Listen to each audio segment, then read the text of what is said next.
And to my granddaughter, Catherine Miller, I leave Pacific Maritime Industries, including all assets, contracts, and property thereof. The lawyer's words hung in the air of the small conference room as my in-laws' expressions shifted from boredom to disbelief. I sat perfectly still, my hands clasped in my lap, as the implications sank in. My grandfather had left me his shipyard. "This is absurd," Elizabeth Warner, my mother-in-law, broke the silence. "She knows nothing about ships." "Daniel, say something." My husband shifted uncomfortably in his expensive suit. "Kate, maybe we should discuss." "What's to discuss?" Howard Warner, my father-in-law, interrupted. "It's a failing shipyard full of rusty boats and outdated equipment, probably worth less than the land it sits on." I thought about my grandfather's last words to me just a week before he passed. We'd been standing on the observation deck overlooking the yard, watching the sunset paint the water in shades of gold. "They don't see it, Katie," he'd said, his weathered hands gripping the railing. "They look at these ships and see only metal and rust. But you see what I see. Potential. Promise. The things that hide beneath the surface." At the time, I thought he was just being philosophical. Now, watching the Warners react to my inheritance, I wondered if there had been more to his words. "Mr. Davidson," Elizabeth turned to the lawyer, "surely there's been some mistake. Catherine has no experience in maritime industries. She's an engineering project manager at a tech company, for heaven's sake." "The will is quite clear, Mrs. Warner." Mr. Davidson adjusted his glasses. Mr. Miller was very specific about his wishes. He pulled out another envelope. "He also left this letter for Catherine to be opened privately." I took the envelope, feeling its weight. Howard snorted. "Probably instructions on how to file for bankruptcy," he muttered. "The yard hasn't had a major contract in years." That wasn't entirely true. Pacific Maritime Industries had been selective about its contracts, taking on mostly smaller jobs lately. But I'd seen the quality of work they produced during my visits with Grandpa. The craftsmanship was extraordinary, even if the facilities looked dated. "I'll give you $50,000 for it," Howard announced. "Save you the headache of trying to manage something you don't understand." I thought about the hours I'd spent with Grandpa in his workshop, learning about ship design and maritime engineering while my husband played golf with his father. About the projects we discussed, the innovations he'd sketched out in his ever-present notebook. "No, thank you." "Don't be foolish," Elizabeth snapped. "You can't possibly run a shipyard. What would people think?" By people, she meant her country club friends, who already looked down on me for working in technology instead of joining their charity committees. "I believe we're finished here," I said to Mr. Davidson. "Unless there's anything else." "Just some paperwork to sign." He slid several documents across the table. "The transfer can be completed by Monday." That evening, alone in my home office, I opened Grandpa's letter. "Dear Katie, if you're reading this, the vultures are already circling. Don't let them rush you into any decisions. What I've left you is more than just a shipyard. It's a legacy. One that I've protected carefully, waiting for the right person to continue it. In my office safe, combination, your grandmother's birthday. You'll find everything you need to understand why Pacific Maritime isn't just another small shipyard. The files are classified. Yes, classified. Read them carefully. Trust John Martinez in operations. He knows everything. The Warners see the world in terms of stock portfolios and social status. They never understood that real value isn't always visible from the street. You do. Take your time. Review everything. And remember what I taught you about looking past appearances. With love and faith in you, Grandpa Mike." My hands trembled as I read the letter twice more. Classified files. What had my grandfather been working on? A knock at my office door made me jump. "Daniel." "Hey," he said awkwardly. "Dad wants us to come over tomorrow to discuss the situation." "The situation?" "The shipyard, Kate. Be reasonable. You know nothing about running a maritime business." I thought about the engineering degrees hanging on my wall, the years of project management experience, the countless hours spent learning from Grandpa. "I know more than you think." He ran a hand through his perfectly styled hair. "Kate, please. Dad's willing to increase his offer to $75,000. Just take it and avoid embarrassing yourself." "Embarrassing myself?" I stood up. "Like I embarrassed you by having a career instead of playing tennis with your mother's friends. That's not fair." "No, What's not fair is you assuming I can't handle this because it doesn't fit your family's idea of suitable work for a Warner wife. He sighed heavily. Just think about it, okay? Dad's trying to help. After you left, I sat at my computer, pulling up everything I could find about Pacific Maritime Industries. The company's public records showed modest but steady business, specializing in custom work and specialized retrofitting. Nothing unusual. But something nagged at me. During my visits, I'd noticed areas of the yard that seemed unusually secure. Sections Grandpa never showed visitors. Projects he wouldn't discuss. At dawn, I drove to the shipyard. John Martinez, the operations manager Grandpa had mentioned, was waiting at the gate. "Ms. Miller," he said formally, though he'd known me for years. "Your grandfather said you'd be coming." "He told you." "He told me many things." John led me through the quiet yard. Things I couldn't share until now. The morning sun cast long shadows across weathered buildings and seemingly abandoned dry docks. But I noticed details I missed before. Security cameras disguised as light fixtures, reinforced doors with keypad locks, sections of the yard screened from satellite view. Grandpa's office was exactly as he'd left it. Models of ships lined the walls, technical drawings covered his desk. The safe was hidden behind a painting of his first boat. My hands shook slightly as I entered the combination. Inside, I found a thick folder marked classified and a USB drive. "Those are the real contracts," John said quietly. "The ones that don't officially exist." For the next 2 hours, I read through documents that changed everything I thought I knew about Pacific Maritime Industries. The shipyard wasn't failing.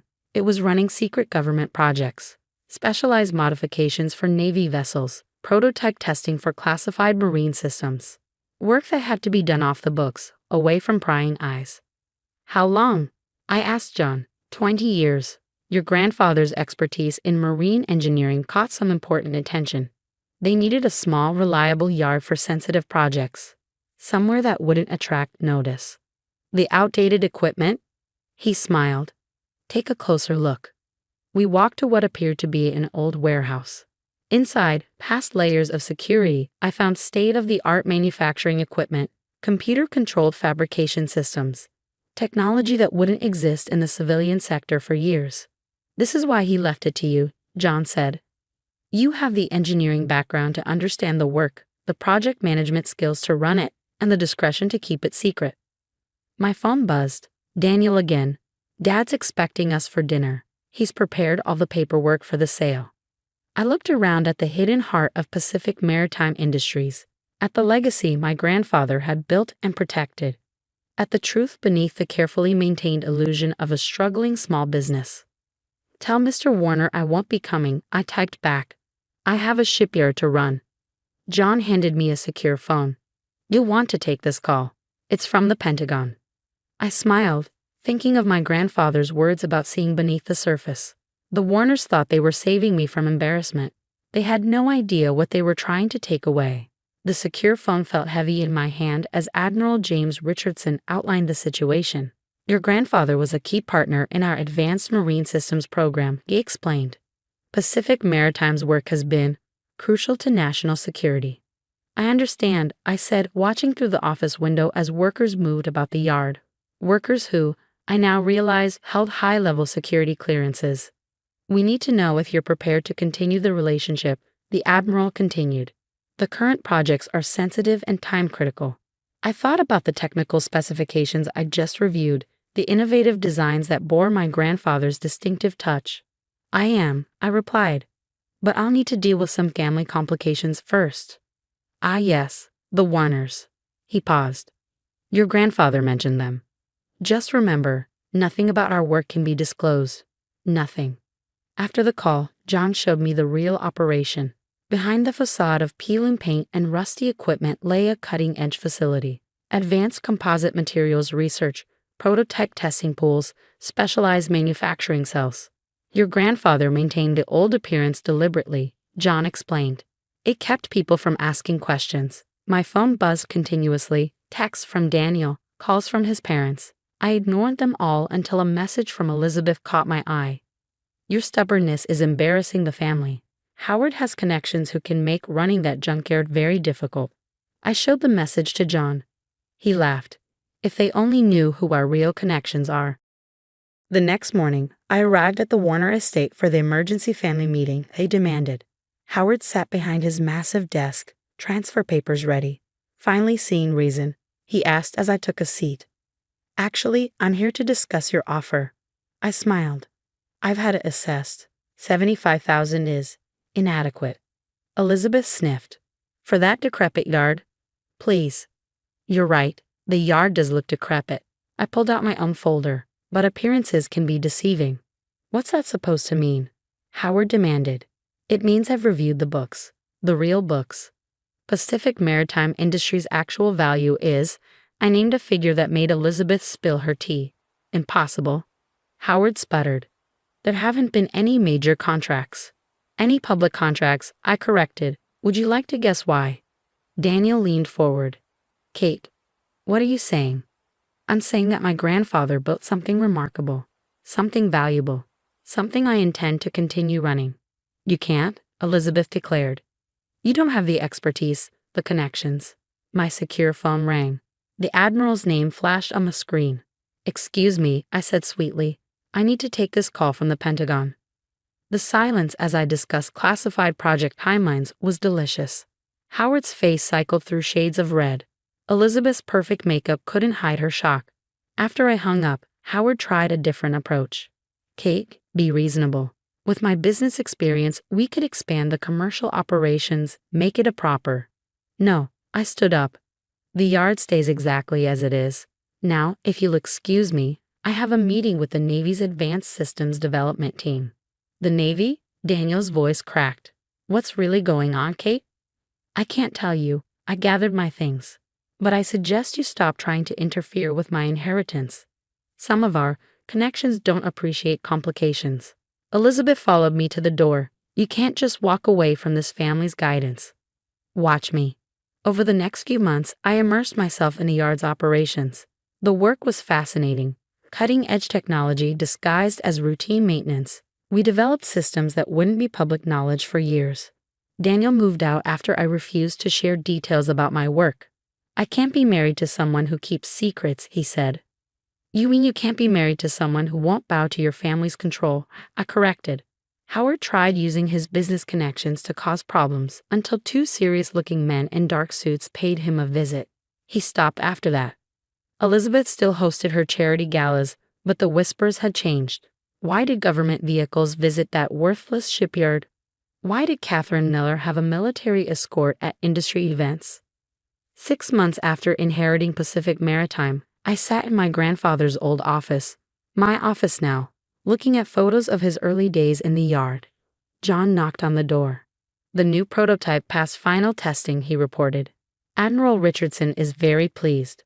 Grandpa would have loved to see this, I said, touching a picture of him launching his first boat. He did see it. And you? John smiled. He spent years protecting this place, waiting for the right person to take over. Not just someone who could manage the work, but someone who understood why it mattered. My secure phone buzzed, another urgent project. As I reviewed the specifications, I thought about appearances and reality, about assumptions and truth. The Warners had seen a failing shipyard and a woman they thought couldn't run it. They'd been wrong on both counts. A knock at my door made me look up. Daniel. I was hoping we could talk, he said hesitantly. About? I filed the divorce papers. He looked around the office at the models of ships whose true capabilities he'd never know. You've built something amazing here, haven't you? Something I'll never understand. Yes, I said simply. I'm sorry for not supporting you, for listening to my parents. I know, I stood up. But this is who I am, Daniel. Not the society wife your family wanted, but someone who builds things that matter. After he left, I walked through the yard as the sun set. Workers nodded respectfully, elite engineers and technicians who'd served under my grandfather, now loyal to me. My phone buzzed with a message from Admiral Richardson. New project coming. Bigger than anything we've done before. Are you ready? I smiled, remembering my grandfather's words about seeing beneath the surface, about finding value where others saw nothing. Ready, I texted back. The shipyard's lights came on, illuminating what looked like an ordinary industrial facility. But appearances, as my grandfather had taught me, can be deceiving. Inside those weathered buildings, we were shaping the future. and I was just getting started. Elizabeth still makes occasional attempts to rescue me from my embarrassing career. Howard still can't understand why his business contacts suddenly treat Pacific Maritime with wary respect. But I don't need their understanding. I have my grandfather's legacy, a vital mission, and the satisfaction of proving that sometimes the most valuable things are the ones others dismiss. They thought they were saving me from embarrassment. Instead, they almost cheated me out of my destiny. Looking out over the yard, I touched the model ship on my desk, the first one my grandfather had helped me build. Inside its hollow hull, he'd hidden a note I'd only found last week. Katie, the best ships aren't always the shiniest ones in the harbor. Sometimes they're the quiet ones that slip past without drawing attention, carrying precious cargo no one else can see. You were always meant for this. Show them what it means to see beneath the surface. Love, Grandpa. I picked up the secure phone as it buzzed again. Another classified project, another chance to prove that value isn't always visible to those who judge by appearances.